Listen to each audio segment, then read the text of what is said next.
Suddenly, the bloody corpse of one of Danzo's root ninjas slammed into the ground just a few feet away from the grounded chunin. My god! the chunin whispered as he gazed at the corpse, completely unaware of the approaching danger.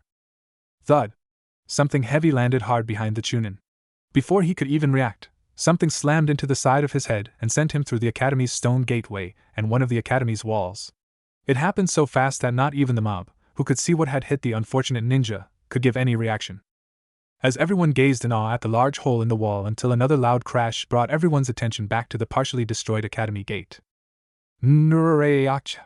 A large, humanoid beast roared as it charged at the ninja families with its mouth wide open and its long, drool-covered tongue trailing behind it. The creature's large eyes locked onto its next target. The young platinum blonde, Yamanaka Ino. Instinctively, all of the experienced shinobi threw whatever weapons that they currently had at the moment, at the monster. Unfortunately, the hail of metal did nothing to slow down the quickly approaching creature. All of the weapons that had made contact and had stabbed into it appeared to be pushed out of the body by something underneath its dark skin. Ino let loose a loud scream as the monstrosity came closer. Its jaws opened wider and it leaned forward a little, just enough to be able to crush the little girl's skull with its powerful maw. At the last minute, just before the beast could devour the girl, her father, Yamanaka Inoichi, was able to grab her thin arm and yank out of the way. A loud snap was heard from the strong jaws crunching down on absolutely nothing. The creature came to a complete stop and turned its extended face at the blonde family. Its slightly parted maw dripped copious amounts of green drool as it eyed its prey with an inhuman amount of hunger. Suddenly it let loose a loud roar and stumbled forward as a giant shuriken embedded itself into the monster's back. It gave a short hop and turned itself around to face its attacker. "Hey freak," Mizuki said, smirking. In his left hand he was twirling another giant shuriken. "Damn, you are one ugly son of a bitch, aren't ya? With those teeth sticking out of your head and that tongue waving around everywhere, what the hell are you?" Whether the thing understood him or not, it leaned forward, causing the shuriken to pop out of his spine, and let loose another roar. Nureya Grureya. It then straightened itself. "We are Venom." The now recognized as a male monster bellowed. It appears that 2 years being sealed inside a young child increased his intelligence. Even by just a little bit. Amazing! Danzo thought as Venom charged at Mizuki. The silver-haired young man threw his weapon at the walking nightmare. With a swipe of one of his arms, Venom sent the spinning weapon veering off course and embedding itself into the academy's front gate. Before he could prepare another weapon, Mizuki soon found himself in the grip of two massive, clawed hands. One was grabbing him around the chest and was pinning his arms to his sides. The other was gripping him around the waist. It did not take a genius to figure out his future fate. But before he could proceed to tear Mizuki apart, Venom suddenly found both of his hands and his prey on the ground. He gave an agonized roar as dark purple blood poured out of the stumps that his wrists had now become. He swerved his head at the direction of the attack and snarled. There, standing between him and the crowd of parents and their ninja-to-be children, were at least 2 or 3 dozen elite ANBU and the Hokage himself. His pipe was missing and his face was twisted into an angry scowl. "Venom!" The aged warrior spoke with a deadly seriousness. "Stand down now." The command was backed with enough sheer force that everyone except for the Hokage himself and Venom were brought down to their knees. Before Venom could give a reply, he was suddenly tackled by several of the elite ninja. The force of the tackle caught him by surprise, but he was able to remain standing. The ninja latched onto Venom's large form and tried to hold on while he began to roar and thrash about. The remaining ANBU each produced several feet of some kind of black chain. While Venom struggled to force the shinobi off of him, he was unaware of the other ninja quickly surrounding him. Suddenly the elite that were holding onto the macabre monster released him and leapt away just as about 20 thick black chains wrapped around his body. The ends of the chains had been staked into the ground with black metal stakes. Venom's arms were pulled to his sides and his legs were pulled together, causing him to fall forward. He roared, growled, and bellowed as he tried to break free, yet failed to do so. "Struggle as much as you want," the Hokage spoke as he walked over to his downed foe. "Both the chains and stakes are made of reinforced steel and virgin maiden hair. There is absolutely no way that you will be able to break your bonds." This fact did not deter Venom from at least trying. But as he tried to, movement out of the corner of his vision drew away Venom's attention from his bonds. It was Mizuki trying to crawl away. After he had been dropped, Mizuki had just sat there on the spot in complete terror, until now, that is. Venom snapped his head in the direction of the coward, opened his large maw, and shot out his slimy tongue directly at Mizuki. The prehensile appendage stretched reached its target, and quickly wrapped itself around the chunin's right leg. Before he could even register that something was touching him, Mizuki was suddenly yanked towards Venom's gaping jaws. The next thing he knew was that there was incredible pain coursing through his lower body. He glanced down to see his entire right leg inside Venom's jaws. Mizuki screamed as Venom began to shake his head back and forth, like a dog with a stuffed teddy bear. "Damn it! An ANBU cursed as blood flew over him and several others. The ANBU member grabbed a kunai and leapt onto Venom's shoulders. After adjusting the knife in hand, the ninja jabbed the weapon directly into Venom's left eye. There was a loud tearing sound as Venom tossed his head back and opened his mouth to let loose a pained roar. Mizuki went flying into the air but was caught by a fellow chunin before he could hit the ground. His screaming continued though. His whole right leg was gone and was replaced at the hip with a bloody mess of torn bone and flesh. The ANBU leapt off of Venom while at the same time pulling his weapon out of Venom's skull. Take him to my office. Now! And take Mizuki-san to the hospital. The Hokage ordered his followers before he disappeared in a plume of smoke.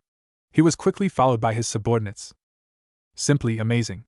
Danzo thought to himself as he calmly walked out of the academy grounds. Hokage-sama! A newly arrived chunin shouted as he landed next to his leader. There's a message for you, he said as he handed over a single sheet of paper. The old man took the paper and his eyes slowly widened. Written in big black letters was the single sentence. We are coming. Chapter 5. When Sarutobi Hiruzen arrived at his office, the first thing he noticed was an unconscious and naked Naruto lying in the middle of the room. Several black chains hung limply around his young body. The second thing he noticed was his plush and expensive chair flying through the air, directly at him. Hiruzen ducked just in time before said chair embedded itself into the hallway wall behind him. The second he stood back up, he had to sidestep his incoming wooden desk, which was turned to wooden splinters upon impact with the wall and his chair. When the aged Sarutobi moved back in front of his office doorway, he noticed a third thing standing behind Naruto that subsequently caused a small trickle of blood to leak out of his nose. Standing before the Hokage was a completely bare female symbiote. She stood at just under 7.5 feet and had silver blue skin. Her pure silver hair reached the small of her back and appeared to wave without the need of wind or any other outside stimulus. Her eyes were large and white like Venom's, but lacked the tears around the edges and were smooth, unlike Venom's face, which was elongated and more muzzle-like.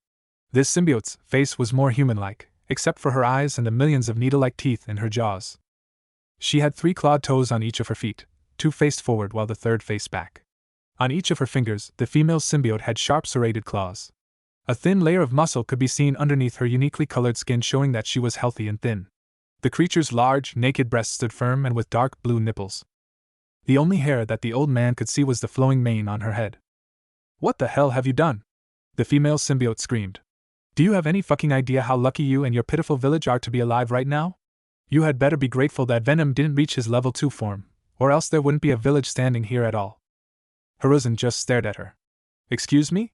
He mumbled slightly, his eyes still transfixed on her slightly jiggling breasts. She snapped her fingers a few times. Our face is up here, you old pervert. When she saw that she had gained his attention, she continued. We are the symbiote known as Payback, bitch. And you are in a hell of a load of trouble. The Hokage instantly went from old pervert mode to village leader mode at her words. What are you talking about? Let us get you up to speed on your predicament here, Grandpa, Payback snarled. While you were sitting in your pretty little office reading your porn, some old man wrapped up like a mummy decided to harm our poor Naruto-kun. If he did not have venom inside of him, he would be dead right now. She glared at the Hokage as his eyes widened in shock. Fortunately, the sudden shock of the attack forced Venom to take over his host and eat the persons responsible for the attack. Then he came to the academy. Around the time of his arrival, someone finally alerted you to what was going on. And then I had everything taken care of. Wrong, Payback yelled. You almost made things worse. How? The Hokage asked forcibly. He did not like this symbiote. She was acting too much like one of the Konoha Council members. Payback gave a heavy sigh. Because of Venom's current lack of intelligence and self-control, he could have easily reached his level 2 form and destroy everyone and everything inside of this village. Well, it does not matter now. Naruto has returned to normal and the casualties were kept to a minimum. Our leader is still pissed off. What leader? Sarutobi asked as he pulled a folder out from within his robes and opened it to a marked page. You never mention any sort of leader or organization in this report. Payback chuckled darkly. Old fool, no one with even the smallest amount of intelligence would hand over all of their secrets, even to an ally. We only told you what you needed to know. Nothing else. There are at least 10,000 symbiotes that live on this little planet. You also mentioned a second form that Venom possesses. That's not in the report either. The Hokage shouted. As we just said, we only told you what you needed to know. Payback countered calmly. Sarutobi glared at Payback. Well then, I feel that since I am the one who has to give an explanation to this entire village on what the hell is going on, then shouldn't I be given at least some information that could be useful in formulating a good lie? He asked with as much authority in his voice that he could muster. Payback sighed and slightly turned her head so that she could see the window better. She then shrugged her shoulders. We've got an hour or so to spare. We guess we can have a friendly conversation with an old fart. It will do you some good to actually know what you're going to have to deal with soon. Payback then walked over to the unconscious Naruto, picked him up, carried him over to the couch in the room, sat down, and placed the little boy's head onto her shapely lap. She then gave the naked boy a loving glance. He's so cute, she whispered to herself as she began to slowly stroke Naruto's hair. The Hokage just gave an indifferent stare. Payback stared back. What? She asked defensively. The old man simply raised one of his hands up in a never-mind-like fashion. Nothing. Please tell me about your home and leader. Very well, Payback said, and then cleared her throat. First, the home of the symbiotes. There is no real name for our home, but just like yours, it is also a hidden village. Obviously, we're not going to tell you where it is. That would ruin the whole point of having a hidden village. The Hokage gave a small scowl at the information. But we will tell you that it is hidden in a large mountain range. Only those that are allowed to enter our village either have a symbiote or have been given permission from our leader. And that's our entire home that you need to know. As for the leader of the symbiotes, that we can give you more information on. Hiruzen's grabbed a chair from within the closet inside his office and sat down. First off, our leader is female and goes by the name Empress. Empress is the most powerful symbiote on this planet, except for our Venero asterisk, and has the power to back up such a claim. She has the power to almost completely control anything that has even the smallest strand of symbiotic DNA inside of it. That is how she created our village. Empress very rarely has to use her awesome power. We all love and respect her too much to go against her orders, even if it means our deaths. Before Payback could continue, Sarutobi pulled out the note he had received earlier. What about this? Payback looked at the piece of paper for a moment, then calmly said, Oh, that? Empress, her top advisor, her best steed, and myself are coming in about a week. And before you ask, the reason behind the visit is quite simple. Because one of your village citizens is in possession of the most powerful symbiote in existence, Empress feels that she should come here to discuss with you about a possible treaty. Payback turned her head to the window and gazed down Yondaime Lane. Yondaime was the main street in Konoha and led a straight line from the village gate to the Hokage Tower. The street was about half a mile on either side. During the Kyuubi's attack on the village, when Gamabunta and the demon fox fought, the Kyuubi used an attack that sent the Toad Boss straight through the front gate of the village. He skidded across the ground in a straight line, destroying everything between the Kyuubi and the Hokage Tower. Before he could demolish the tower itself, Gamabunta came to a sudden halt with the hero on top of his large head. It was at that spot that the Yondaime Hokage was able to seal away the chakra monster, and so thus the stretch of land was left undeveloped and was given its name. You're lucky that this street is so wide, Payback said. And why would that be? Sarutobi asked with a smug tone. Payback turned her head back to face the Hokage. The corners of her large, toothy mouth curled up into a twisted smile. 'Cause Kraid is pretty big. She giggled. Hiruzen simply raised a confused eyebrow at her remark. Well, Payback said as she gently moved Naruto off of her, stood up and stretched. We guess that we'd better go now. She silently walked over to the window and opened it. Oh, before we forget, she said as she placed a foot on the windowsill. She turned her head a tad to look at the Hokage. Don't worry about Mummy Man. After we tell Empress about what he has done, we are sure that she will enjoy giving him a little bit of payback. She leapt from the windowsill, laughing with maniacal glee. Just as her laughter faded away, Kugamiya Madoka, the Hokage's personal secretary, burst through the door. Hokage-sama, she said in between gasps. She was not a ninja and appeared to have rushed over to the Hokage's office. The council is requesting a meeting immediately. All of the council members have already gathered in the meeting hall. They are awaiting your arrival, sir. Sarutobi looked over to her. Madoka was a young woman of about 25 and had the figure to prove it. But her youth was not the main reason that she was hired. Her exceptional ability as a secretary, however, was the reason. She had somehow been blessed by the gods with the amazing ability to complete at least a week's worth of paperwork in a single day. But alas, most of that paperwork still had to be done by the Hokage himself, so Madoka's awesome power was very rarely used. The other reason that she was hired was her unusual kindness. No one has ever seen her get angry at anyone or anything. That includes Naruto.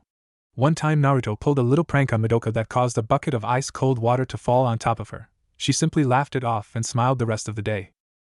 Thank you, Madoka-chan. Could you please do me a favor, and take Naruto-kun home and put him to bed, please? Sarutobi asked his secretary. She glanced over at the boy and smiled. No problem, Hokage-sama. I'll have him at home and in bed before you're out of your meeting. The Hokage thanked her and left his office. As he made his way to the meeting hall, He tried to think of how he was going to handle the chaos that he knew was going to happen. What the hell was that thing? One Yamanaka Inoichi demanded the moment the Hokage stepped through the door. The whole meeting area was abuzz with conversation. Please calm yourself, Hyuga Hayashi's emotionless voice said. Shove it, Hyuga. Your daughter wasn't almost killed by some freaky demon from hell. Inoichi shot back. Inoichi! The Hokage's voice boomed, causing all conversation to come to a halt and the room to go silent. The Yamanaka clan head glared at the Hokage for a moment, then took a deep breath. I apologize, he said. Despite Inoichi-san's temper, Hokage-sama, Yudatane Koharu interjected, we all would like to know what this great black demon is. Sarutobi cleared his throat. I do not have any clue as to what that monster was. I do know that it has been destroyed by my personal squad of elite Anbu. That is all fine and dandy there, Hokage-sama, but beyond its destruction, did you learn anything? Koharu asked again. The urgency in her voice caused Hiruzen to raise an eyebrow. Like I said, no information about the beast could have been obtained. But I feel that it had some relationship with Orochimaru. This caused the room to once again be filled with murmurs and whispers. The thought of Orochimaru creating something as fearsome as that monster was enough to cause some of the clan members to think of upping their clan defenses. Why do you say that, sir? From what information we have gathered so far, there has been very little activity involving your past students, including both Tsunade and Jiraiya, Fugaku said. Sarutobi just stared at all of the clan heads and his old teammates for a moment. The tongue, he said with a smile. Everyone fell over at his blunt answer and his apparent joy at figuring out a resemblance between the Snake Master and the Black Demon. Please be serious, Sarutobi. Mitokado Hamura chastised his old friend. Again, Hiruzen cleared his throat. All joking aside, we have a very important matter to attend to. Everyone's attention was now back on the Hokage. In about a week, a very important person shall be arriving into our village. I want everyone here to have all of their closest family members and their strongest clan members to be in front of the Hokage Tower by then. He turned to the civilian part of the council. As for the non-ninja council members, I want you all to gather your families and best wares at the same location. I don't want any foul-ups. This person has enough power to completely destroy this village without as much as a flick of a finger. Be prepared. I don't know the exact time when they will arrive, so be at the location in the early morning. Am I understood? Yes, sir, Hokage-sama, everyone said. After several more hours of random matters that needed to be addressed, including the ever-so-popular what to do with the demon child, the meeting was finally over. As all of the council members left the room, Sarutobi's eyes fixed themselves on Danzo's limping form. Just what are you planning to do to Naruto? What do you know? He thought to himself. Suddenly the head of the Nara clan walked up to the village leader. Hokage-sama, Shikaku began. Could you please get a table in here? It's so troublesome to just stand in here for so long, I get tired. I'll see what I can do. Chapter 6. For the next week, the whole of Konoha was abuzz about the news of an important individual arriving to the hidden village. All of the merchants and shop owners cleaned up their places of business until they were spotless, and they set out their best, if not most expensive, wares.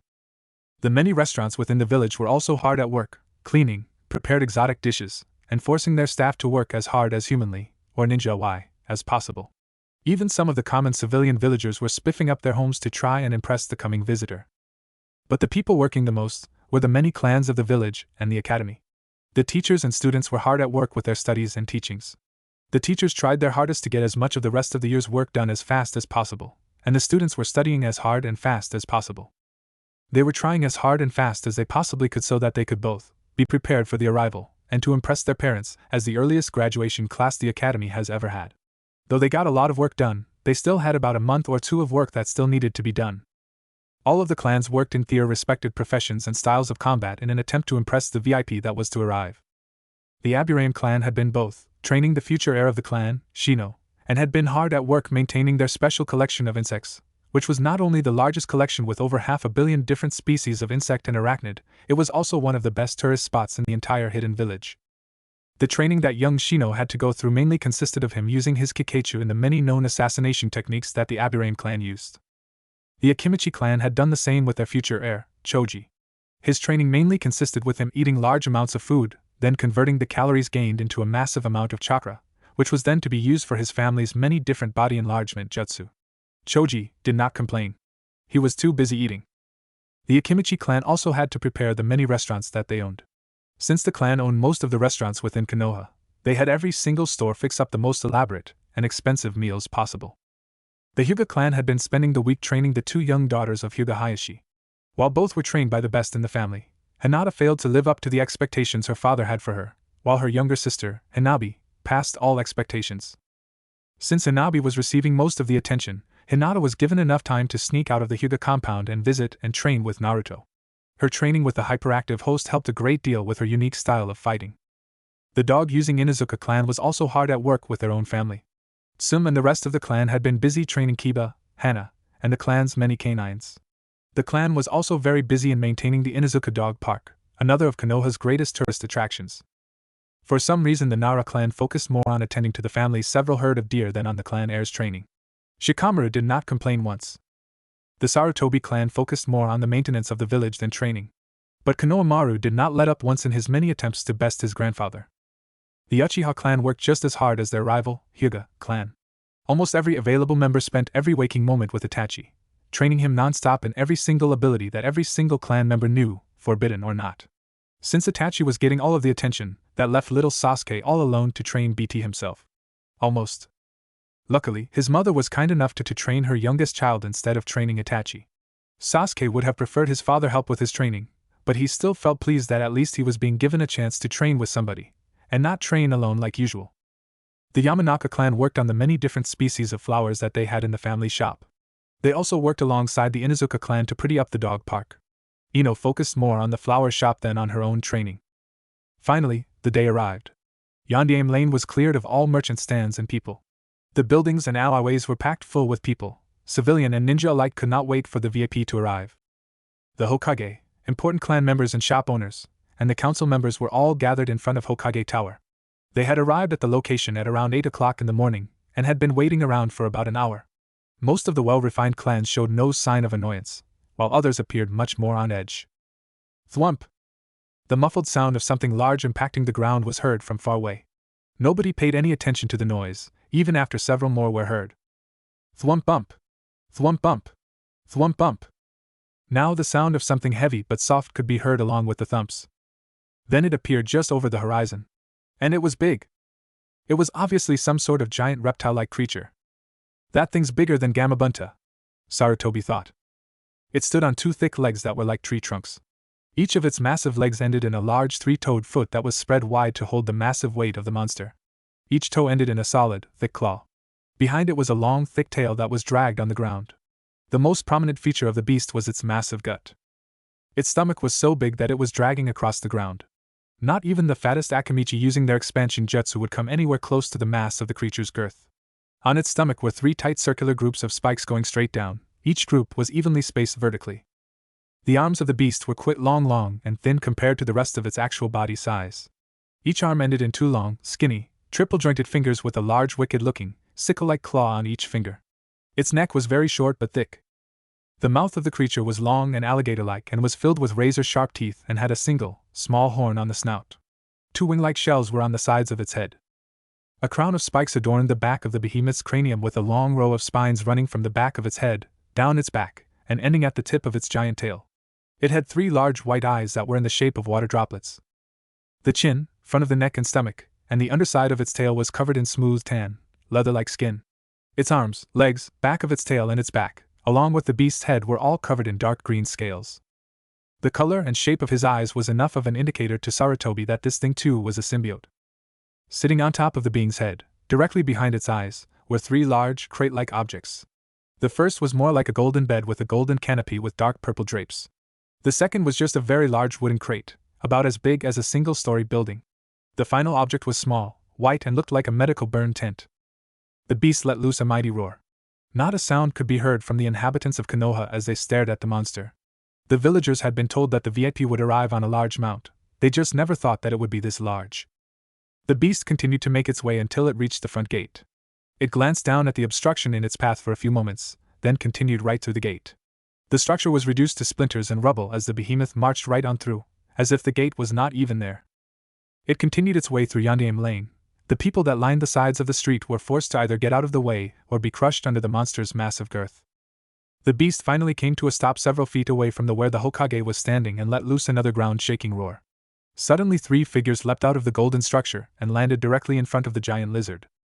All three figures were wearing different colored robes that had large hoods that blocked any view of their actual bodies. One wore a silver robe, the other a very dark, almost black, purple.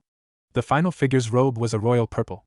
The three figures slowly made their way over to the Hokage's group, with the royal purple figure in the lead, and gave a short collective bow. The others bowed in return and the Hokage stepped forward.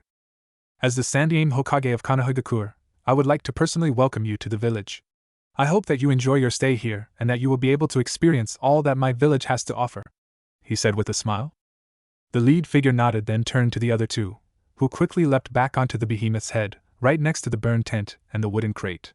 The dark purple-robed figure grabbed the grate, while the silver-robed figure grabbed the burned tent and the bed. The figure dressed in silver leapt back to the ground holding the medical tent and the bed. The other person, however, somehow was able to heft the giant wooden grate onto her back, then leapt down, with an earth-shaking impact. The ground cracked underneath the sudden weight. Then the figure in purple spoke in a slightly distorted female voice. "Thank you, Kraid," she said to the giant reptile. "You may now return home. You shall receive your payment after you return." Kraid bellowed before he started to back out of Yondaime Lane. He had to walk backwards until he was out of the village. He then turned around and slowly made his way back down the street. After Kraid was out of sight, the woman in royal purple turned her attention back to the old village leader. "Hokage-sama." She spoke with authority but kindly. "May we please use your village's hospital?" she asked sweetly. "We shall also take your advice and browse around your village. Since we will be here for at least a week, we shall discuss the terms of our alliance in 4 days. Agreed?" Before Sarutobi could say anything, Koharu decided to jump in. "Now wait just a minute," she voiced. "We know that you're important and all, but just who do you think you are to demand of our Lord Hokage?"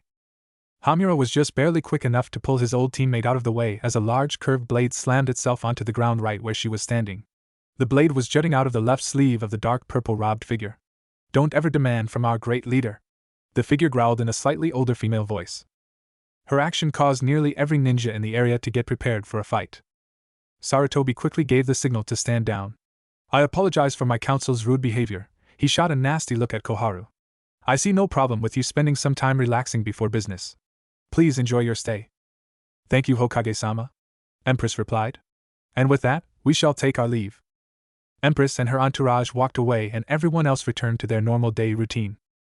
As the three newcomers strolled down one of the village's many market-filled streets, the individual leading the small group whispered, "We shall observe him tonight for any signs of bonding." "Yes, ma'am," the other two responded. Meanwhile, in a small town just outside of Fire Nation, Mitaka Chizuru was currently washing dishes in her kitchen while her husband, Moyasu, and her 2 children, her 8-year-old, Ai, and her 3-year-old, Teo, were out at the market. She was just finishing up with the last pan in the sink when she noticed her husband and daughter run across their yard. Chizuru caught sight of something white and about the size of a small child was slung over the shoulder of Moyasu. Chizuru threw her dish rag into the sink and dashed to her home's front door just as her husband burst through. His face was stricken with panic and fear. He ran over to the living room couch and set the white object down. Then Chizuru got a good look at the object. As she had noticed before, the object was completely white and about the size of a 16-year-old teenager, and the same shape as her 3-year-old son. The arms of the object were fused to the chest and held together in a fashion like that of a straitjacket, and the legs were held together. The thing lacked a face but instead had 3 small dents in its head where the eyes and mouth should have been. "What's going on? Where is Teo?" she asked her husband with barely hidden panic. Moyasu gave his wife a grave look before whispering a nightmarish response, "This is Teo." Chizuru's eyes widened and began to tear up as she watched the figure on the couch suddenly began to violently spasm for a few seconds before settling down. What happened?" Chizuru asked after the shock of information had finally died down a little. "I have no clue, dear," Moyasu said. "All I know is that Teo was like that after I left the grocer's. I had taken Ai in with me while I allowed Teo to play outside with some of his friends. After exiting the place, I couldn't find our son and began to look around. Then a friend of his came running over to me and started showing that something had happened to Teo. I followed the kid and found him like this inside an alleyway. The kid said that he had gone to find a ball that had been lost when they heard a scream. They ran over and found him." Chizuru listened to her husband's explanation while Teo's body started twitching again. "I have already called the doctor. He should be here in a few minutes," he finished. Suddenly, the thing that was once their son sat straight up and appeared to be struggling. "It's like his arms are being held in a straitjacket of his own skin," Moyasu mumbled softly to himself as he watched his son struggle, and fail, to break out of his fleshy bonds. Ai was quickly swept up into her mother's arms before she could see the thing actually move, and was carried into the other room while Chizuru chanted, "It'll be okay," over and over again. Her chanting was more for herself than for her daughter. The sound of flesh tearing and blood and vomit splattering on her hardwood floor sent Chizuru running back into the living. Her husband was hunched over the splattered bile, holding his gut. Chizuru looked over at her son to see what had caused the sound and Moyasu's reaction.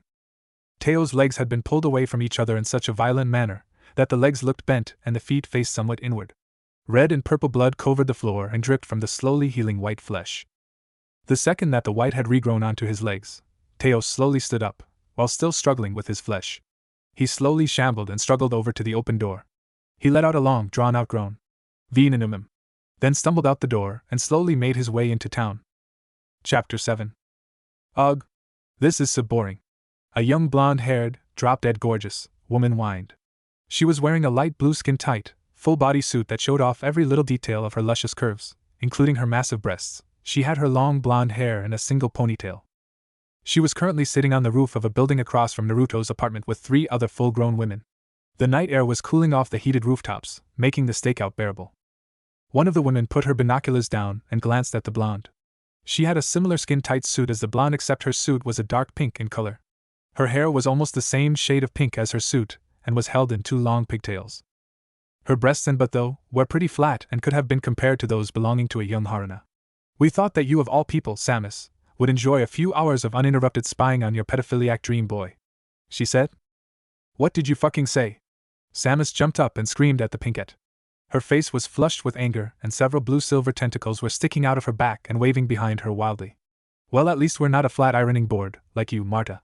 She pumped out her chest to prove her point. Marta looked at Samus's breasts, then at her own, and lightly cupped them. That was mean, she said with a sniffle. Her sad face quickly turned into one of anger as a large, slightly curved, bone-yellow blade replaced her right arm from the elbow down. Take that back, now! She yelled. Let's go, bitch, Samus said as both of her arms turned into blue-silver blades. Payback! Revenge! You two are cousins and should not fight. Settle down, now! The Empress demanded. She was still in her full symbiote form. She was 6 feet tall and had almost the same features as Payback. Her feet were more human-like, except having only 4 clawed toes instead of 5 on each foot. Her body was the same royal purple as the robe she left at the hotel. Her long hair and nipples were a lighter shade of purple, though. Her eyes were the same symbiotic white as every other symbiote, and the same basic shape, but were more curved at the back ends. The top of Empress's eyes each had a long, thin white antenna that ended in a small tear-shaped bulb. Each antenna was as long as Empress was tall. Yes, ma'am. We're sorry. The 2 normal people apologized with their heads hung down in shame. All 3 turned their attention back to the semi-open window that led to Naruto's bedroom. The blonde boy was currently asleep in his bed, and thus oblivious to the 3 peepers gazing into his room. The group had been waiting all night for any sign of Venom bonding with Naruto, but had yet to see any. Also, the sun was starting to rise and the people of Konoha were beginning to wake up and start their busy day of civilian stuff. Lady Empress, Marta/Revenge began. We think that we should start to head back now. The humans will surely spot us if we don't leave now. She was given no reply. Empress was staring very intently at Naruto's bedroom window and gave no sign of even hearing her advisor's words. She slowly stood up, without taking her eyes off the window, then she dived directly for the window. She swung her left arm just in time to force the window completely open before landing beside Naruto's bed. Marta and Samus were quick to follow their leader. Empress stood over the sleeping form of Naruto. Payback, she said. Did you not say that this boy had another creature sealed inside of him before you gave him Lord Venom? Yes, Lady Empress. On the very day of his birth, Uzumaki Naruto had the Kyubi no Yoko sealed inside of him. When we gave Lord Venom to him, we had assumed that the fox would have been absorbed by Lord Venom, and he would have bonded with Naruto. Samus explained. We see. Empress mumbled to herself before throwing the blanket off Naruto, then tearing off his button-up pajama shirt. She scanned his torso until her eyes set upon the unique seal on the child's stomach. She lowered her head until her eyes were just inches away from Naruto's gut and the seal. Empress hears Samus give a jealous huff. Her eyes slowly narrowed until they were nothing but slits, while her antenna swung over her body and the tips lightly touched the dead center of the seal. Somewhere in the land of fire. In a large camp just outside a village, a massive parade of bandits were celebrating their most current victory. The thieving army had just raided 2 local villages and had taken everything ranging from little girls to the village leader's bed sheets. They were currently drinking every last drop of alcohol that the villages had and were also preparing a fun night with the village's women. The leader of the bandits was sitting in a large throne-like chair wrapped in animal skins and had one of his loyal sluts sitting right next to him. The leader himself was a bear of a man, and was thus the largest figure in the massive group. He was laughing and drinking with some of his men when the group suddenly parted to let two more men, and their nightly whores, through. One of them had a human-shaped, white object thrown over his shoulder. "What the hell do we have here?" the man-bear grunted. "Duno," the horrific-looking man carrying the thing said as he tossed it to the ground in front of his leader. "We found this thing laying on the ground while we were fucking those sluts," he said while pointing at the two women. The women didn't show any sign of hearing the man. "Yeah," the other man said. "I thought that it could be worth something, so we decided to bring it back to you, boss," he said, sticking his scared chest out in pride. The large man turned his head to his companion and shouted, "Shut up, bitch. I'm trying to fucking figure that out. Such a fucking retard." He mumbled the last part to himself as he gave the thing another hard kick. Slowly, the thing began to move. It was just a little twitch, but it caught the attention of one of the more observant women being held hostage. She was around 35 years of age and had her 5-year-old daughter tied up right next to her. It was obvious to her and nearly anybody with a brain cell that the lying figure was actually a person that was trapped inside some kind of straitjacket/torture device. Boss was about to give another hard kick to the white thing when the woman decided to speak up. "Please stop," she shouted. The boss and his many men turned to the bound woman and several began to chuckle lecherously. The big man in charge walked over to her and harshly grabbed a fistful of her hair and yanked her up to his eye level. "And why the hell should I?" he barked at the woman. He was completely unaware of the figure slowly starting to rise behind him. Boss," Lackey number 1 spoke up. "I think that you'll want to see this." Boss did a full turn around, yanking the woman with him, and saw the white figure slowly rise to its knees. Suddenly, the figure began to violently struggle with its own straitjacket-like skin. Its body twitched every which way as it stumbled onto its broken legs and feet. "What the hell?" Boss said as he dropped the woman and approached the now wobbling and struggling figure. He pulled out his special-made bow gun that had been strapped to his back. What made the bow gun so special was that it was able to fire half a dozen arrows at one pull of the trigger. A/N. I know they probably don't have these in the Naruto universe.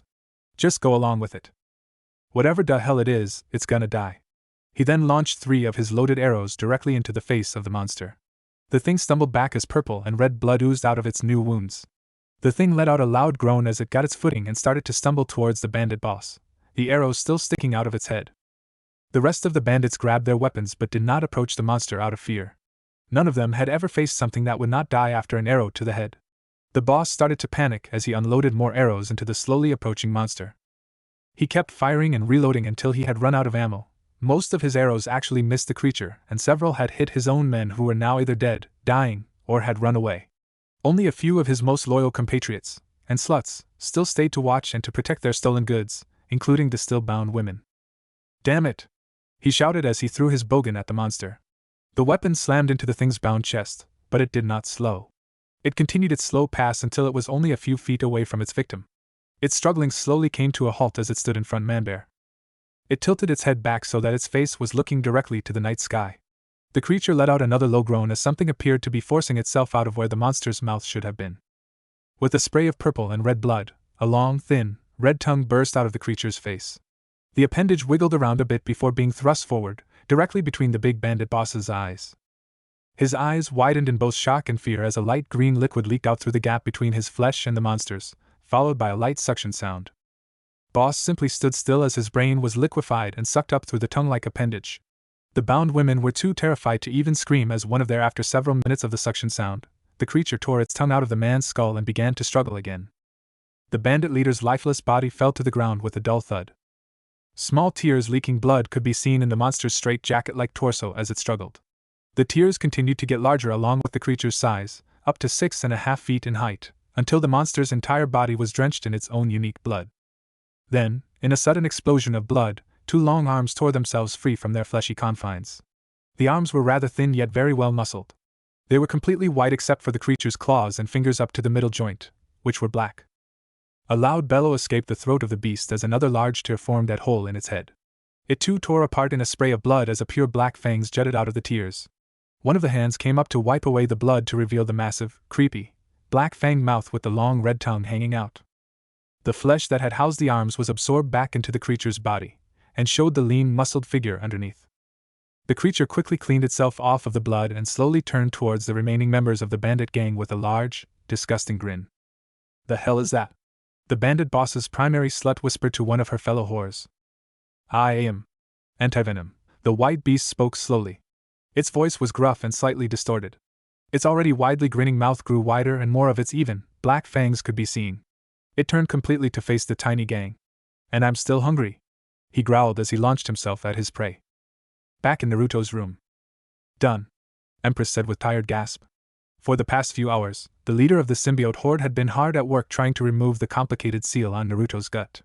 But as hard as she tried to rid the boy of his tattoo, her efforts were in vain as the seal was beyond her knowledge of the human art known as fuinjutsu. Before Marta or Samus could say anything, Empress ordered them to follow her and return to the hotel that they were staying at. The group had taken to the rooftops and had to move at a high speed to avoid any detection. When they arrived, Samus slumped down in a chair while Marta and Empress sat down in a more dignified manner. "So, did it work?" Samus asked. "No," was all Empress said.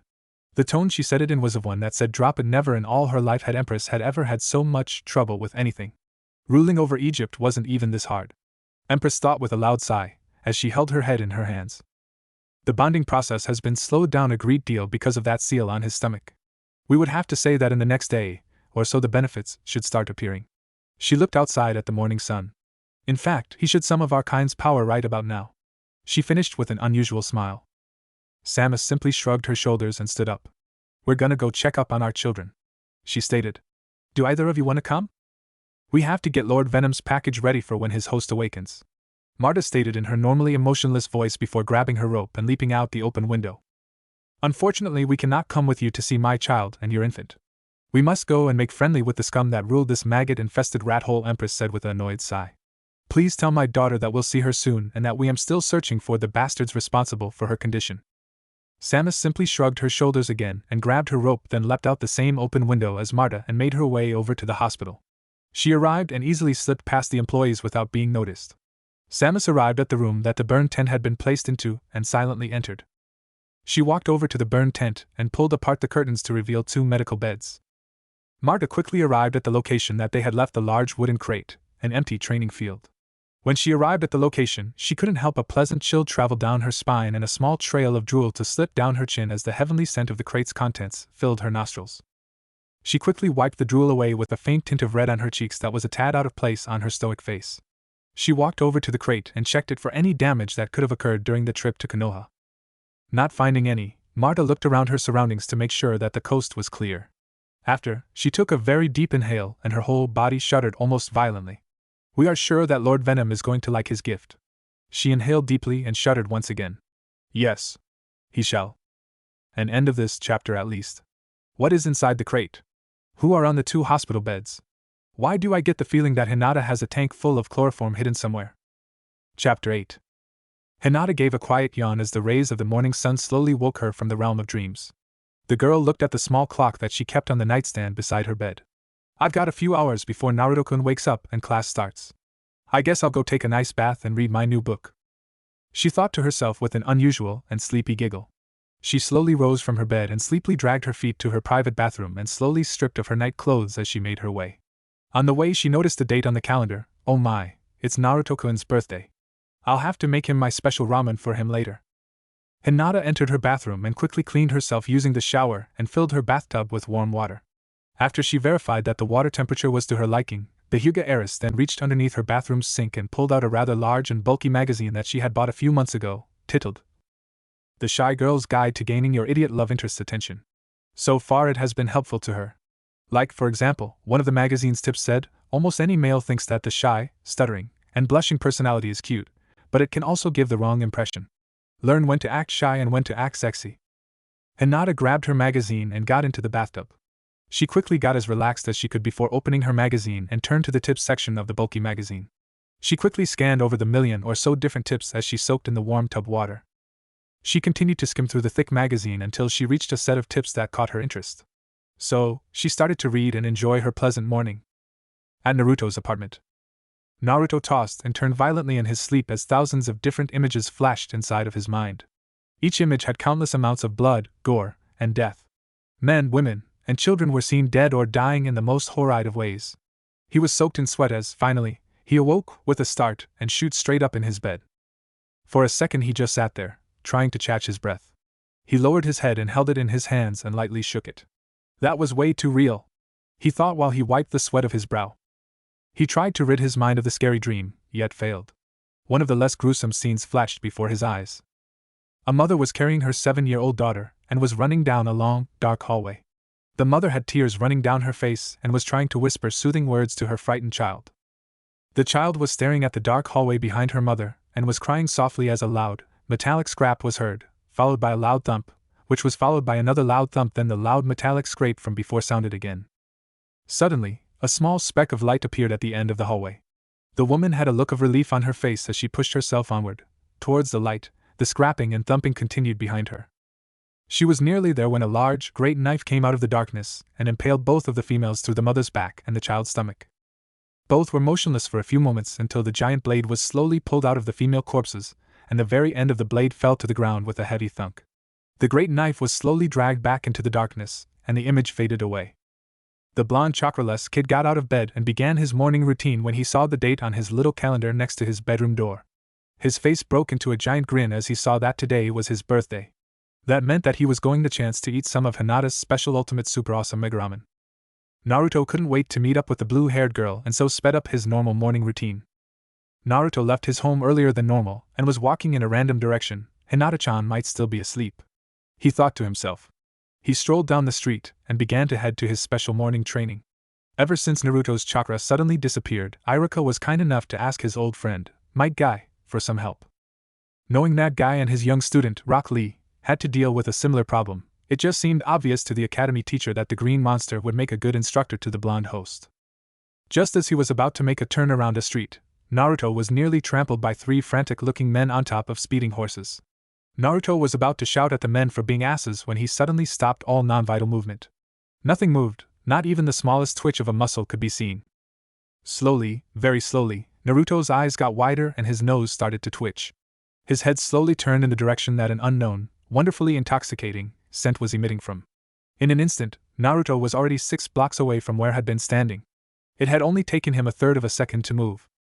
The scent was driving him crazy. He had absolutely no self-control or any intention of gaining any. He had completely forgotten about the men on horses, where he lived. He even forgot about his few precious people. He forgot about the Hokage, Iruka, Guy, Sakura, Lee. He even forgot about Hinata. He dashed all across the village. His nose followed the increasingly stronger scent. His legs moved at a blinding pace as he got closer and closer to the scent. After an hour or so of running, he finally arrived at Training Ground 6 and was forced into a long skid as he tried to stop before slamming into the biggest wooden crate he had ever seen. When he finally came to a halt before the crate, Naruto stared at the sheer size of the thing. The crate had to be as big as the apartment building he lived in, or so he thought.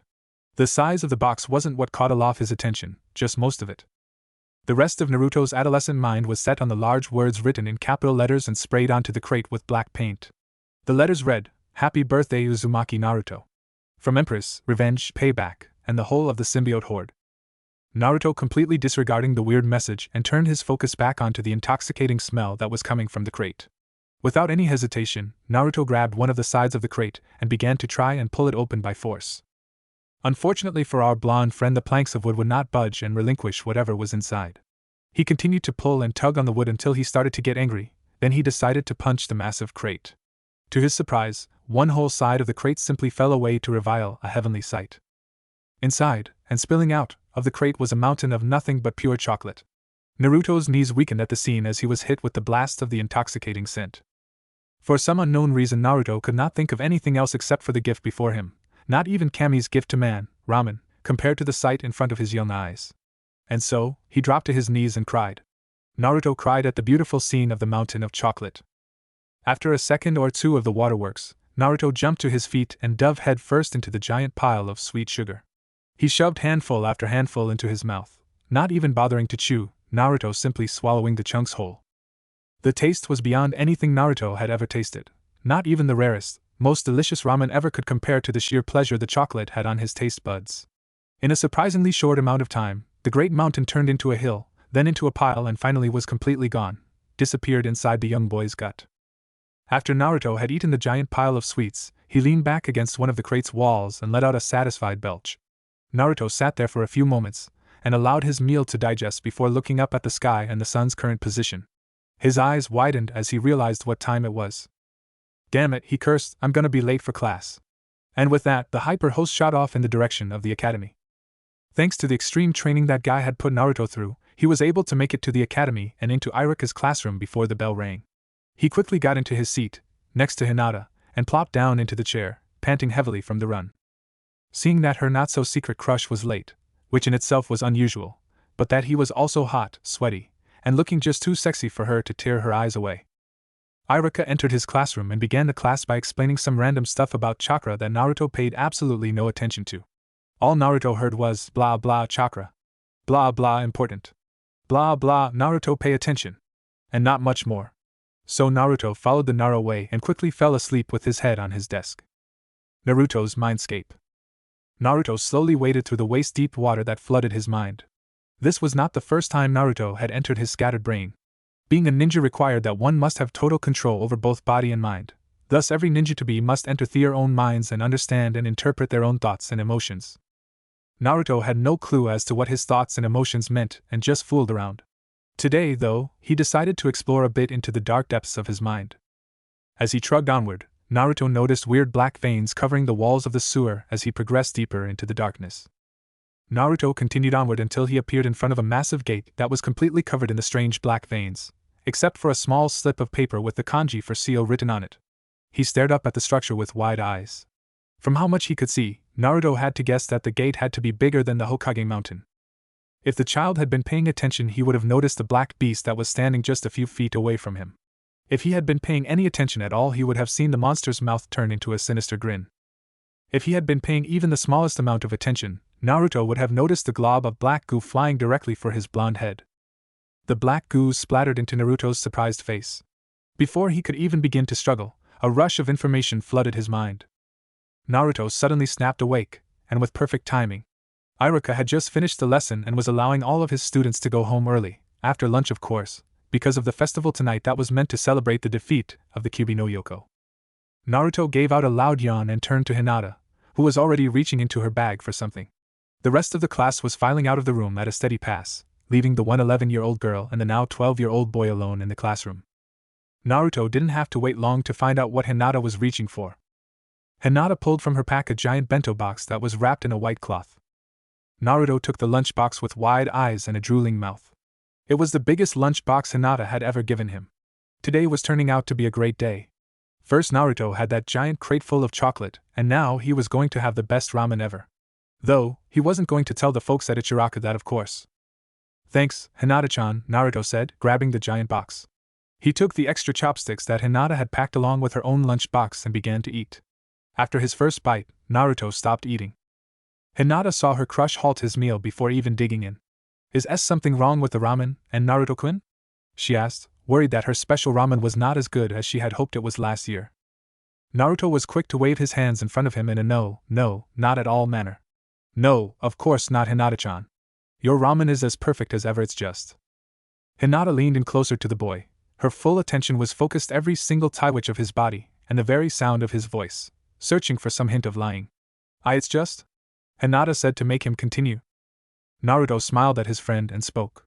It's just, I can't believe we'll have to wait a whole year to have this wonderful ramen again. He ended with a smile.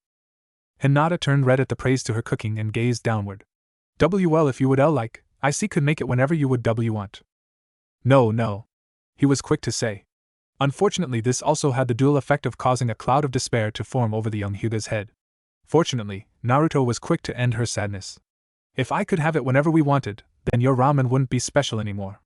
I can wait another year for your awesome ramen. This time he ended with the biggest smile his face could muster. Hinata lifted her head and gave Naruto a soft and gently smile. The two then ate in peace in the silent academy classroom. After their respective meals were finished and the boxes were put back into Hinata's pack, the two eventually went their separate ways. Hinata went home to masturbate, thinking about Naruto. She went home to finger herself while thinking about her blonde crush. Okay, that's not it. Hyuga. Hinata went home so that she could get ready to go to the festival with her father, sister, and stepmother. That works. Naruto decided to head straight home right after parting from Hinata so that he could avoid the mobs of people that screamed for his blood. It happened every year on his birthday. The close-minded bastards of the village would band together and attempt to end Naruto's young life. And every year, those that were meant to protect the boy decide to leave the crowds of angry villagers to their own bloody devices. While he was on his way to his rundown apartment, Naruto was not looking where he was going and accidentally bumped into someone. The resulting impact caused Naruto to fall down onto his rear end. "I'm sorry." Naruto was quick to apologize. When he looked up to the person he bumped into, all the blood drained from his face. Naruto had just ran into the royal purple-robed woman Empress. She and her 2 followers, both wearing their respective robes, had been out strolling around and enjoying the hustle and bustle of the village life in Konoha. Secretly, they were also trying to find a way to introduce themselves to the host of Venom. This turn of events could work in their favor. Naruto also noticed a weird, little creature hovering around the silver-robed figure. The creature was about the size of Naruto's head, and was about the same shape as a human brain. Most of the creature was composed of a translucent, green-tinted membrane. Inside the membrane was a cluster of 3 red orbs. From the 3 orbs was several red veins that attached themselves to the inside of the membrane. Underneath the membrane was a patch of red flesh that had 2 pairs of fawn-like claws. The frontmost pair was smaller than the centermost pair. Every now and then the little creature would let out a small little, high-pitched screech sound. Naruto quickly stumbled onto his knees and bowed down as far as he could. "We are very sorry. I was not look where we were going. Please forgive my actions," he begged. You see, over the past few years, Hinata, Irika, I am, and even the old man had been teaching Naruto the basics and manners. One of the many things that Irika drilled into his skull was that if you ever do something accidentally to an important individual, grovel and beg for forgiveness and pray that you didn't piss off the person enough to want them to grab your balls and yank them like they're trying to start a boat motor. "That's all right, dear," Empress spoke. "Please stand." Naruto quickly got to his feet and stood at attention. The 3 women pretended to eye him like an item on a store shelf. And one of them gave Empress a slight nod. "You wouldn't happen to be the mischievous prankster of Konoha, Naruto, would you?" Empress giggled lightly at the end. "Why yes, ma'am," said with a growing amount of worry. If she told anybody that Naruto had bumped into her, his young life would be over. The villagers would have a field day with that. "Well," the silver-robed individual started. "We have been wandering around your little village for a while now and heard of this great festival that was going to start tonight." She stopped and allowed Empress to finish. "And we feel that we are in desperate need of a guide around the crowded streets during the festival. So we thought, why not the biggest prankster of Konohagakure? He should know the layout of the area." Naruto just stood there and blinked with a dumbfounded look on his face. His eyes grew a little as a thought went through his head. If I'm at the festival with these important ladies, then we'll be safe from those crazy idiots. Naruto gave a long, respectful bow and couldn't help the small smirk that appeared. "We would be honored to be your escort during Konohagakure's festival celebrating the defeat of the Kyuubi no Kitsune." Because he was bowed down, and because the robes didn't allow anybody to see the body or faces of the individuals, Naruto missed the pleased grins on all 3 of the symbiotes' faces. Chapter 9. Naruto was a little uncomfortable while he led the 3 women to his home. He had explained to them that he needed to change into the festival outfit that old man Hokage had given him as a gift. He has never had a chance to wear it before since he did not want it to be destroyed while being mauled by the villagers. Luckily for our hero, the women agreed to going to his home and voicing that they needed to change into their respective outfits for the festival as well. The fact that he was going to have such important people inside his rundown apartment was only half of the reason behind his uncomfortable state of being. The rest of his uncomfortably was because of the creature hovering near him. Empress and the silver-robed figure, who he learned was named Payback, had given him a short lecture on the creature and that the little being was an ancient creature called a Metroid. He was told that it was the last of its kind, and it had been surviving for 1,000,000 or so years. The creature somehow survives by draining some kind of unknown energy from its victims. Empress said that no one has ever been able to find out what the energy is, but without it, the victim dies. The Metroid drains the unknown energy and other bodily fluids from its victim through the pincers on its underbelly. The energy and body fluids are then absorbed into the nuclei inside of it, and is used to help it grow. The Metroid hovered closer to Naruto as the small group made their way to Naruto's apartment. Suddenly, with a loud scream, the Metroid rushed at Naruto and slammed itself onto his chest. The force of the impact caused Naruto to fall on his rear end with a shout of surprise. He had grabbed the little creature in a futile effort to stop his fall and had brought it down to earth with him. Naruto felt the creature rubbing into his chest and cooing softly. He looked down to see the Metroid snuggling into his jacket. Both Empress and the silver-robed woman giggled at the bewildered expression on the blonde's face. The 3rd woman showed no sign of mirth, or any other emotion for that matter. "It appears that Baby has found its new daddy," the silver lady said with a light chuckle as the Metroid, now known as Baby. This news caused Naruto to become more shocked as the little Metroid snuggled further into his chest and let loose another wave of affectionate cooing sounds. Was Naruto's intelligent reply as he looked back at the women with a confused gaze. "We will explain when we get to your home, Kay?" Silver Lady said with a giggle. She then strolled over to the downed kid, knelt down, and held out her arms in a come here fashion. Come to mommy, baby, she said in a soft and motherly voice. Naruto felt a small pang of sadness stab into him as baby left from it snuggled into spot on Naruto's chest and flew into Silver Lady's arms. The soft and caring tone she used was something Naruto had only ever heard from the academy students' parents. He had often been forced to hear the sounds of a mother calling her child, but never himself. He had the same wish that every orphan in existence wanted, to hear a caring mother call out to them. A/N. I really suck at these emotional explanations, obviously. Don't whine. The Silver Lady stood up with baby in her arms and helped Naruto up. For some reason she was very reluctant to let go of Naruto's hand, but after a little bit of struggling he was able to get his arm free from her iron grip. When he finally got his arm free, Naruto could have sworn that he heard a disappointed groan come from the woman. Weird. The small group made it to Naruto's apartment building without any more interruptions. Naruto led the women up the outdoor staircase to his apartment, and held the door open for them. After the three females and the creature entered the apartment, Naruto closed the door and turned around to his guests. All three were looking directly at Naruto with an unsettling air around them. What the? Naruto stammered. What's going on? He quickly got into a defensive stance and tried to remember everything that guy and Iruka had taught him about fighting. Naruto, Empress spoke in a demanding voice as she and the other two women lowered their respective hoods. The woman in the silver robe had silky blonde hair kept in a single ponytail, and blue eyes that had a hint of green. Currently, her eyes were staring directly at Naruto and gave the boy an uneasy feeling. Why do I suddenly feel violated? He thought to himself. The woman in the dark purple robe had long dark pink hair that was held in two long pigtails. Her light blue eyes and emotionless face held only complete stoicism, even so much to rival that of the entire Hyuga clan. Naruto noticed three bright red jagged lines on the left side of her forehead. The woman in the royal purple robe had a very tired look to her face. She looked as if she had not slept in weeks. The dark bags under her eyes gave her an I'm not in the mood to fuck around feel. Her short dark blonde hair was held, unrestrained from blocking her older-looking face with two long strands that reached down to the back of her knees. She looked to be in her early to mid-30s and still looked young for her age. Why don't you have a seat? Empress said while motioning towards the debilitated couch that sat in the middle of Naruto's rundown apartment. Naruto did not show any sign of complying with the demand and continued to stay in his defensive stance. His eyes quickly scanned his captors for any signs of hostility, and then scanned the room for any escape routes possible. Just as his eyes rested upon one of the windows in his tiny living room, another yellow glob splattered onto window, and the wall it was connected to and hardened. And please do not try to escape, Empress said in a somewhat disappointed tone. We really don't want to have to force you to listen to us. Naruto looked at Empress with an eyebrow raised. Listen? You want to talk? Empress nodded her head, causing her to antenna-like hairs to bob slightly. Yes, Naruto, we just want to talk and we want for you to listen. Before Naruto could reply, Empress's two antenna-like hairs swung over her head and twitched slightly. The three women turned to face the boy and formed a somewhat triangular position. Empress in the middle front, Miss Pink on the back right, and Blondie standing near the back left. Allow us to introduce ourselves, Pinky voiced. We are Marta Loyalty, and slowly, several bone-yellow colored tentacles appeared out of the collar and sleeves of her robe, which fell to the floor, and wrapped themselves around Marta's entire body. Naruto wanted to run, or at least cover his eyes when the bare naked body of the flake-chested female was revealed to him, but something was preventing himself from doing so. Like as if he was being commanded by some higher authority that was demanding he stay sitting. He never noticed the subtle twitching of Empress hairs.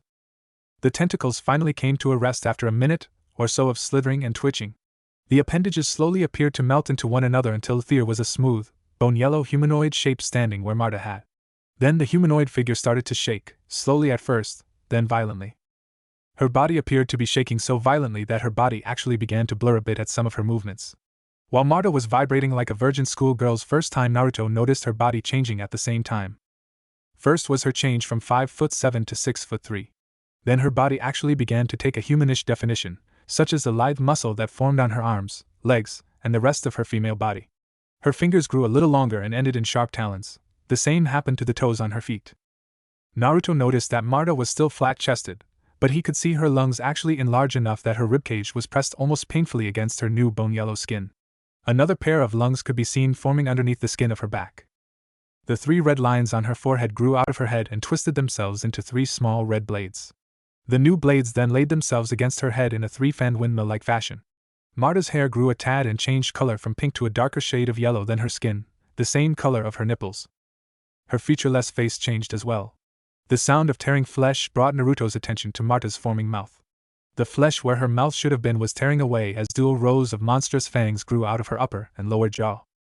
The skin covering Marta's new eyes slowly melted away to reveal eyes similar to Payback's, only more sunk in her head. After the final transformation, Marta's body stopped shaking and she stood at her place as if nothing had happened. Naruto was trying his hardest to escape from his home-turned prison as he watched the woman turn into a monster before his very eyes.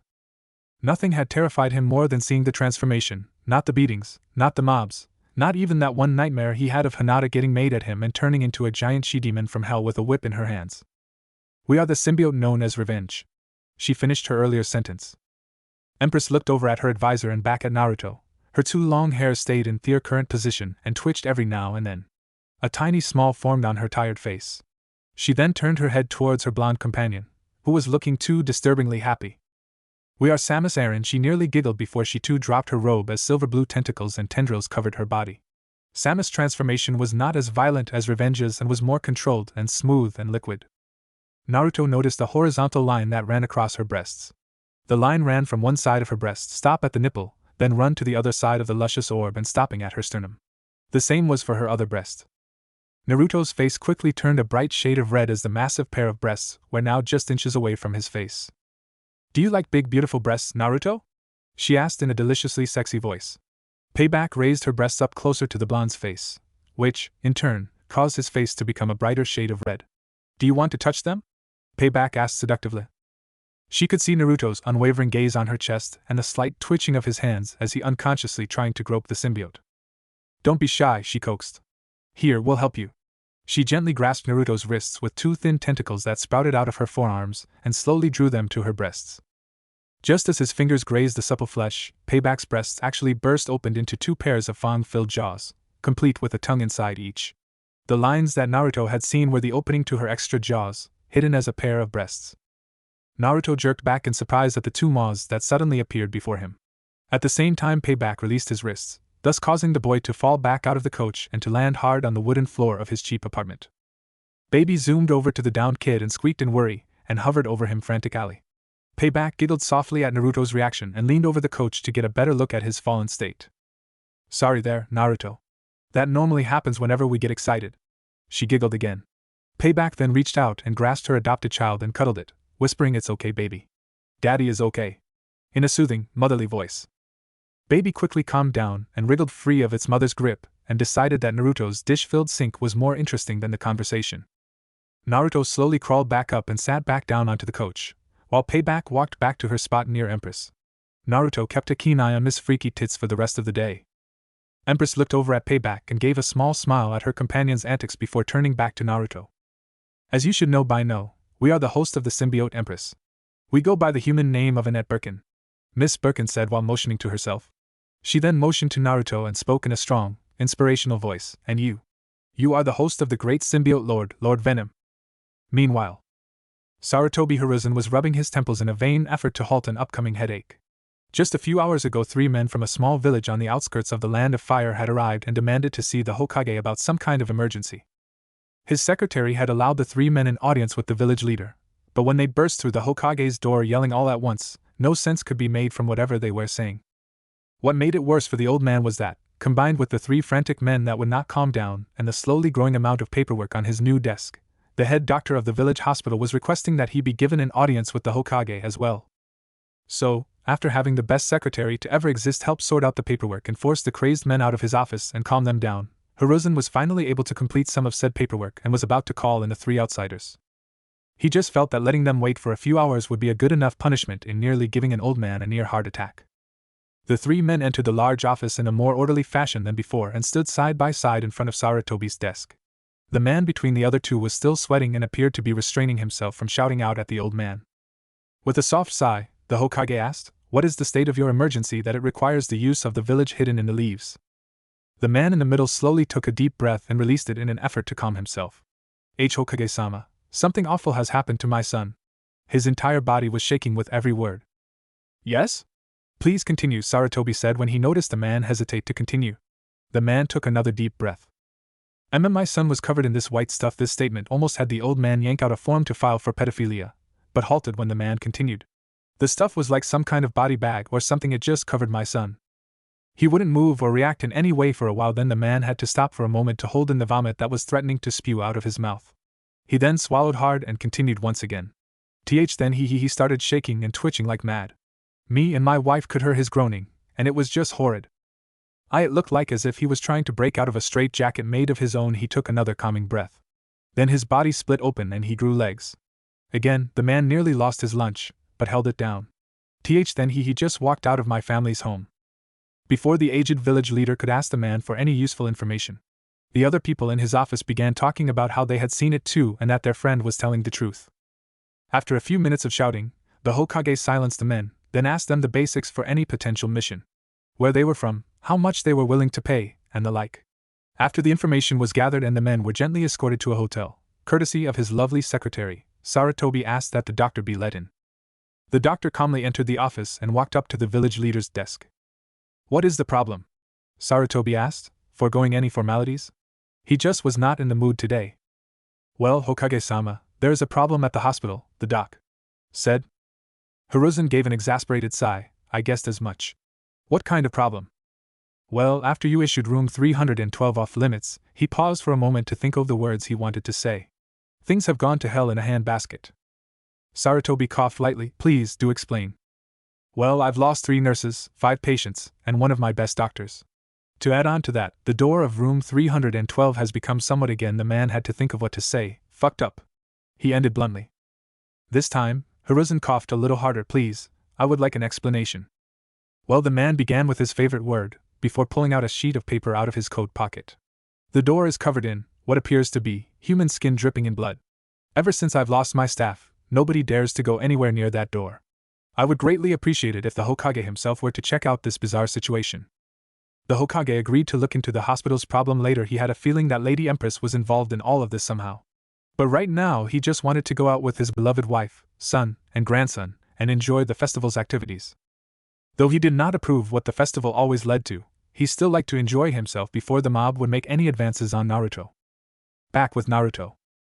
"Do you understand?" Empress finished.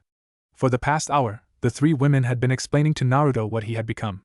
Oddly, Naruto was easily able to accept all that he was told, and currently had 3 black tentacles sticking out of his back, waving around lazily.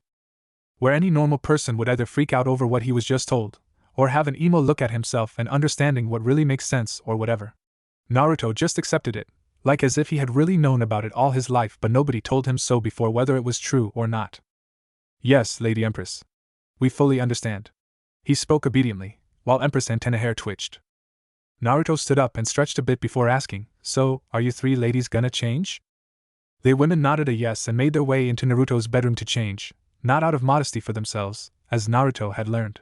Symbiote hosts have no need for clothing since their symbiote protects them from the elements, so most hosts go around naked. That includes the 3 just in the other room.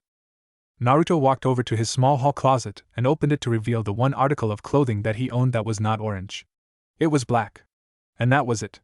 It was a plain black festival outfit. Naruto quickly changed out of his normal orange jumpsuit and into the black clothing, then decided to sit on his couch and play with Baby while waiting for the women to finish changing. He did not have to wait long. All 3 women walked out of Naruto's bedroom wearing yukatas the exact same color as their respective robes. Baby flew over to its mother and cuddled against her as the women walked up to Naruto. "Now we're ready," Samus said with a giggle. Naruto held the door open like a true gentleman, and was soon walking side by side with Annette and Samus, with Marta next to her cousin and Baby hovering just above its mommy. The 5 made their way to where the festival was being held. The entirety of the festival took up nearly the whole of the central part of the village. And nearly everybody was there, except for the ninja out on missions, or watching over the newly repaired entrance to the village. Konoha's construction team was very good at their jobs. They arrived at the outskirts of the village grounds without too much hassle from the thick-head villagers. Most of them were already at the festival anyways. Naruto was awestruck. He had never been to any kind of festival before, and all of the lights, lanterns, stands, sounds, and smells almost overwhelmed the youth. He was just about to bolt over to the closest game stand when a firm hand grasped his shoulder. Naruto looked up to Samus' smiling face. "How about we all stick together?" she said with emphasis on the word all, then looked over to her leader. "Sound good?" "Agreed, payback," Annette nodded before addressing Naruto. "It would be safest for everyone if you stuck around with one of us. We wouldn't want you to eat all of the villagers before we make our offer, now would we?" she ended with a smile. No, Lady Empress. I will not jeopardize the plans of the great symbiote horde. We apologize, Naruto replied. Excellent. Now then, we would like to visit our daughter before we meet up with our future meals. Chapter 10. Hello? May we see our daughter?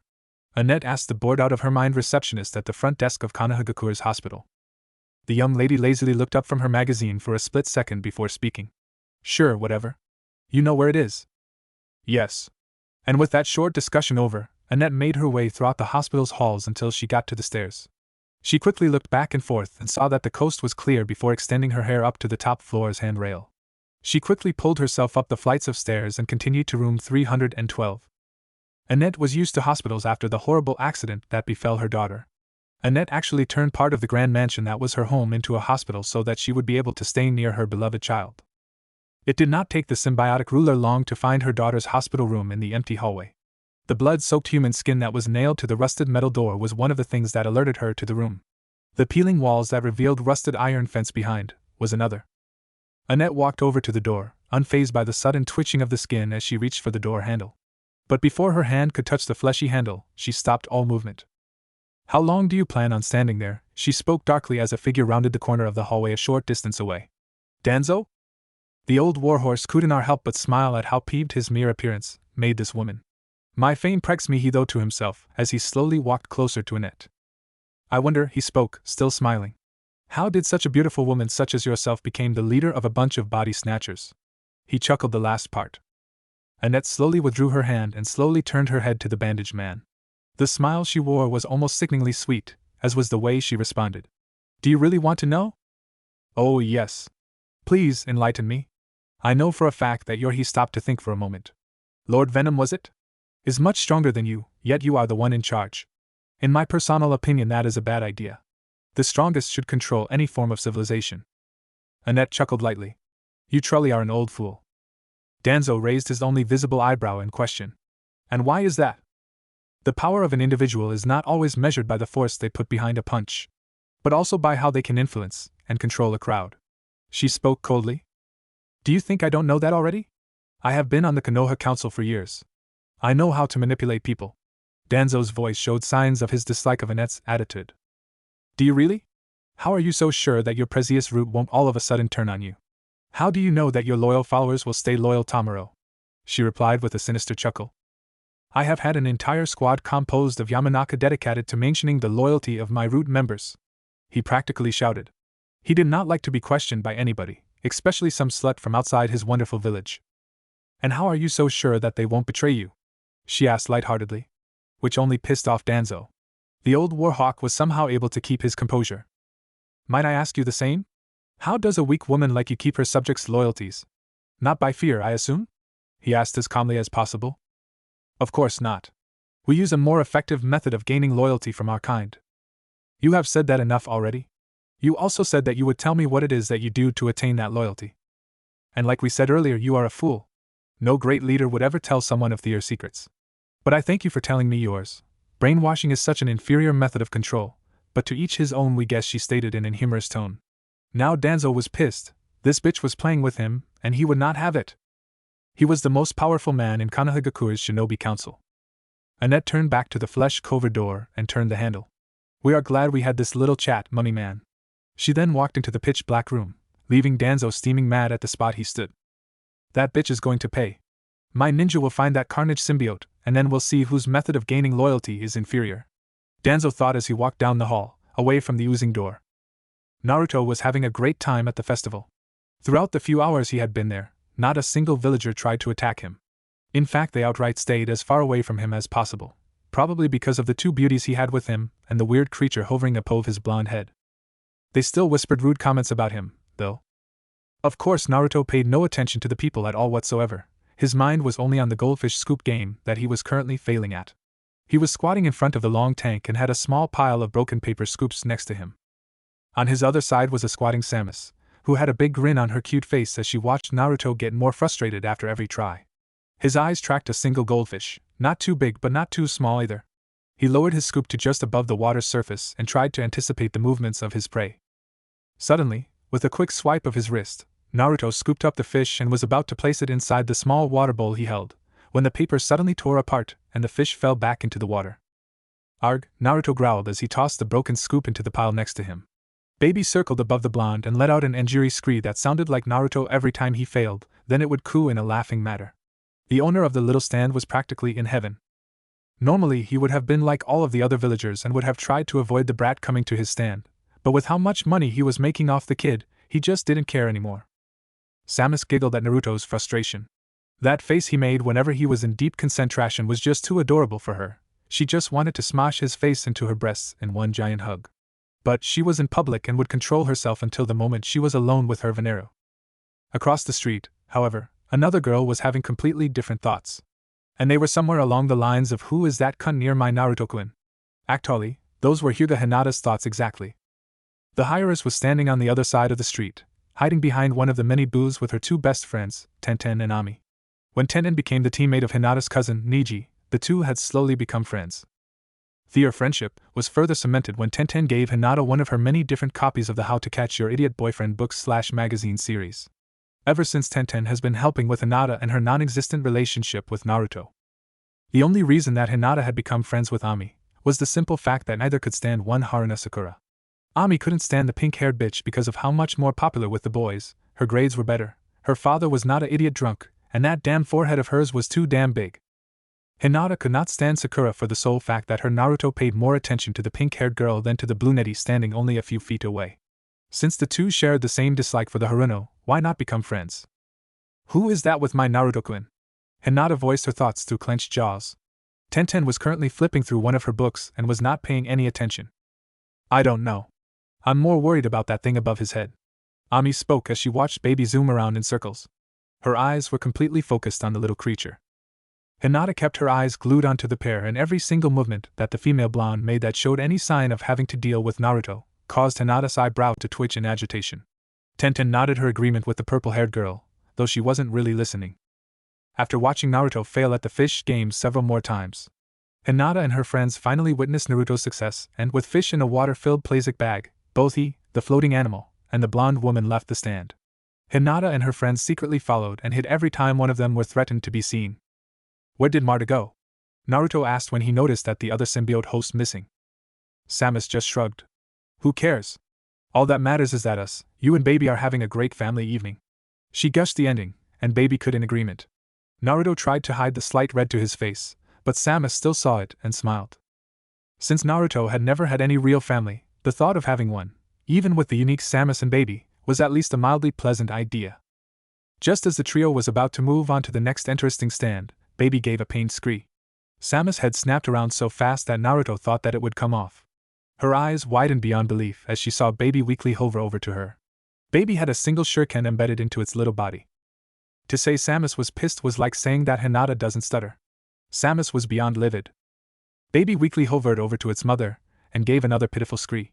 It flew into its mother's arms and continued to scream as Samus' head snapped up at the almost unendurable sound of laughter. The laughter was coming from the other end of the street. In an instant, Samus had bolted across the street so fast that Naruto could have sworn he saw an afterimage of her. She came to a sudden stop in front of three young Uchiha who appeared to be around Naruto's age. "Which one of you little bastards attacked our baby?" Samus shouted loud enough to catch the attention of practically everyone on the street. The three Uchiha looked up at her, then to each other. One of them smirked and stepped forward. The disgusting smile he wore was almost a common sight on all Uchiha the past few days. Nobody was sure why, but the clan had really stepped up its assholishness.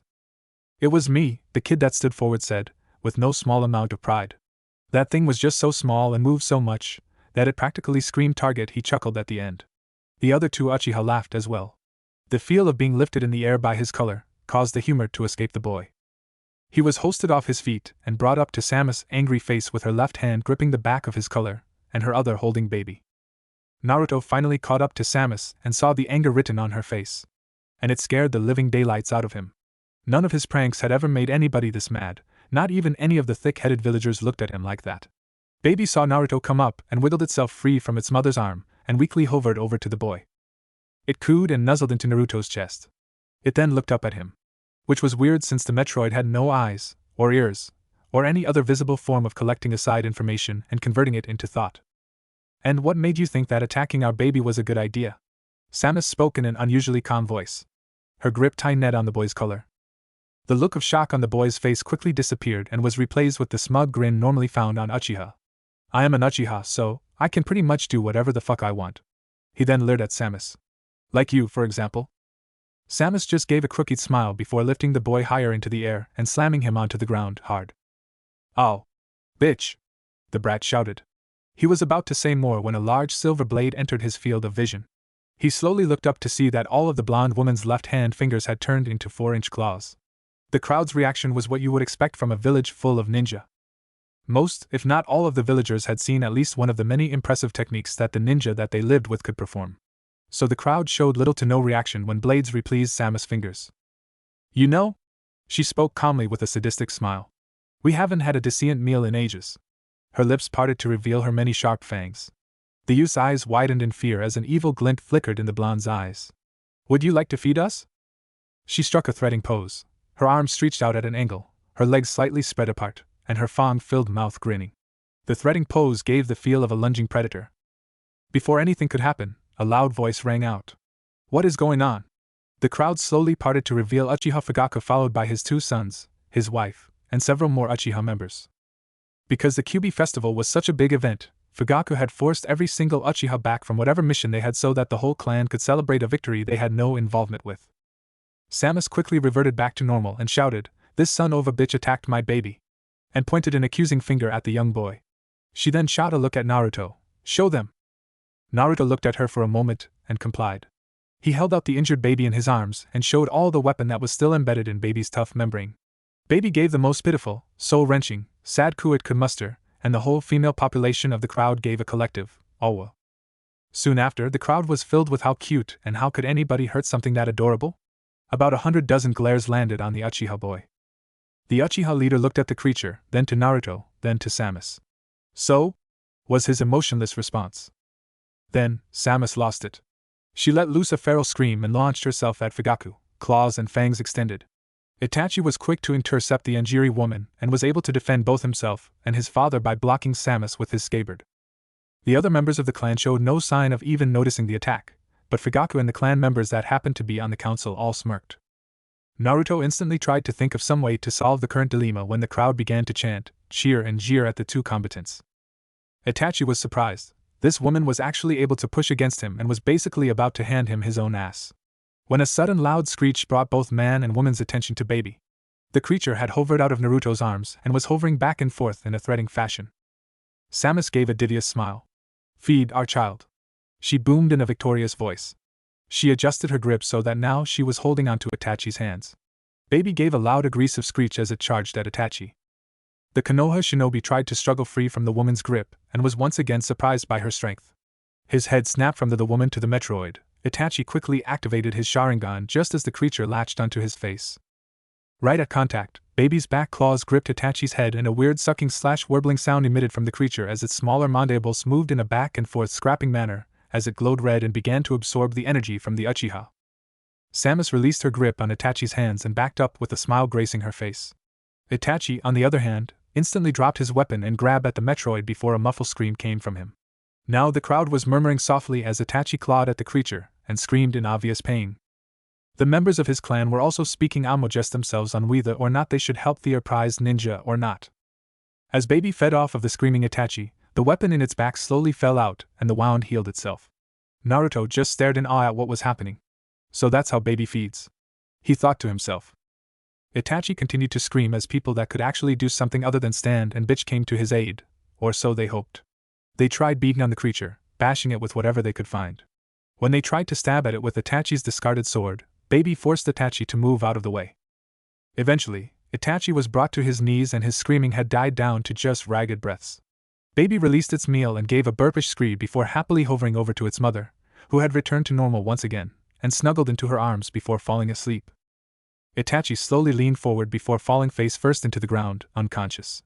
Samus gazed down at her child and looked back up with a kind smile, completely offsetting everyone that could see her face. "Baby forgives you," she said quickly before turning around and bolting away. Naruto looked after her for a moment before giving chase, unknowingly being followed by his 3 stalkers. When Naruto finally caught up to Samus, she was in an alley, away from the festival, and was huddled over her baby. "Naruto, feeling a lot of tension coming of the Shapley symbiote host, cautiously approached her. "We're sorry," she said softly and without looking at Naruto. She squeezed the Metroid tighter. "We normally don't overreact like that. It's just," she squeezed harder. The core's membrane squished at the grip, but it continued to snooze in Samus' arms. A tear rolled down her cheek and splashed on the creature's membrane. "We lost our baby once already," she slowly gazed up at Naruto. "Our baby, our beautiful child, was obliterated right before our very eyes." More tears began to fall. It hurt so much. To watch your child die right in front of you and to not be able to do anything to save it. Do you have any idea how helpless we felt? How much we wished that we had died instead. It almost impossibly painful. She was openly sobbing now. After baby was killed, we lost all hope. We actually planned on killing ourselves. Naruto's shock was present on his face. He had just met Samus just a few hours ago, and she did not appear to be the type of person to take her own life. She must have really been hurt to drive her to such extremes. But, she continued, we met Lady Empress just a few hours before our planned suicide, and she offered a way to give us back our child. She spoke of a way to create a true clone of the pieces of baby that still existed, but in return we had to join her and swear our loyalty. We agreed without any hesitation. She was going to give us back our child. How could any mother say no? We were given the payback symbiote, bonded, and baby was returned. And we do not regret a thing. Empress has been such a grand and marvelous leader, returning our child, giving payback a host, and giving us a home. We owe her our lives and so much more. She was still crying, though if they were tears of sorrow or joy, Naruto did not know. Seeing Samus crying pulled at his heartstrings. Naruto was never one to be able to stand a woman crying. Naruto suddenly recalled an event he saw a year or two ago. He was heading to the academy when he saw a woman crying. At first he was more focused on not being seen around the crying lady since some of the villagers might blame him and attack.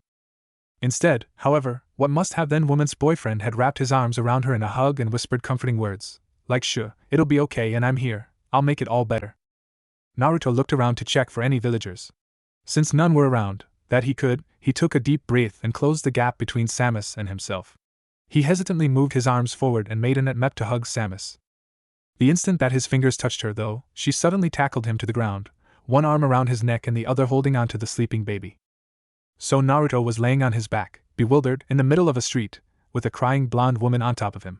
He slowly tried to wrap his arms around her once again, and was successful. Thus, Naruto just laid there with a crying Samus sobbing and hiccuping on him, and a still sleeping baby snoring away. To say that Naruto felt uncomfortable was a bit of an understatement. And to say that Hinata was pissed was like calling Carnage a peace-loving hippie. Who the fuck does that bitch think she is? Hinata mentally cursed from her, Tenten and Ami's new hiding spot behind a few trash cans. Clinging on to my Naruto-kun. With her keen eyes, Hinata saw the lower half of Samus start to slowly gyrate, causing the Hyuga's blood to go beyond the boiling point. That bitch is humping my Naruto-kun. I'm supposed to be the only one allowed to do that. The look of pure hatred on her face scared Hinata's friends. As Naruto lay there, he quickly became bored. Sure, it was a new experience to have a woman on top of you, but, being as thick as he is, it started to lose its flair. Slowly, Samus' sobbing slowed down to slight hiccups and near silent moans. Now Naruto could understand the hiccuping. He himself has cried before, but the moans confused him. It was then did he notice the rubbing in his right leg and an unusual wet spot on the same place. Samus? He spoke quietly. Sure, she replied in a shaky tone as her hips gyrated faster. We're almost there. She began to moan louder as her pace quickened. Almost there, she chanted. Now Naruto was more confused. But before anything else could happen, a hand came out of nowhere and yanked on the blonde female's hair, hard. Come on, get up, you horny grandma. A familiar voice chided as it lifted Samus off her hump stick. The unmistakable pink hair and the red lines showed it to be none other than Marta, back from wherever. Damn it, woman! Samus shouted. We were so close. Do you have any idea how long it's been since we've had something other than our hands, tongue, and tentacles to pleasure ourselves with? Too long? Marta said in her I don't give a damn way of speaking. Damn right, too damn long. So why the hell did you stop us? Marta shrugged her shoulders. Lady Empress wishes for all four of us to meet her at the hospital. She gazed down at the still confused Naruto laying on the ground. And we think you were scaring Lord Venom. Samus continued to glare at her relative before sighing in defeat. Fine. Both she and Marta picked up one of Naruto's legs and dragged him towards Konoha's hospital. Tenten and Ami watched the retreating figures before turning their eyes to their red-faced friend. The look of absolute vividity radiated off her in waves. The two girls slowly backed away for fear of having all of the Hyuga's rage unleashed upon their frail forms. Hinata's head snapped up and turned so fast that her friends feared it would have flown off. Tenten, she spoke in the cool voice normally associated with the Hokage clan. Give me every book you've got. What if Naruto has Venom mode in chunin exams? And thanks for watching my video till the end. If you enjoyed this content, then do consider subscribing to my channel, and leave a like if you guys need the next part. Comment down, and thanks for watching the video, and see you guys in the next video.